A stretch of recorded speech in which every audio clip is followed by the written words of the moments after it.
Here is a question for your small business marketing tip of the day. Do you know what your customers really want? I mean, really, really want.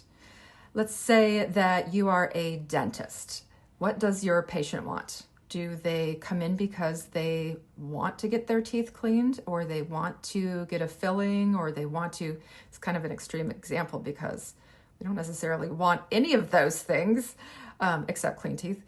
But what your patient wants is confidence and to be pain-free and to not have things that turn into expensive problems later.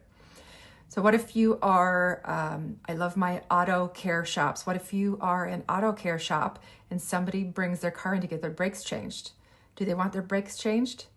No, that's just the thing that gets them what they really want, which is safety and comfort, knowing that they are not going to have an accident or problems stopping in bad weather or anything like that. So what is their why? It is not the product you sell, and it is not the service you provide necessarily in most cases. What is it? That's what you market to. Otherwise, you're just marketing features and benefits, like we do teeth cleaning or we fix your brakes.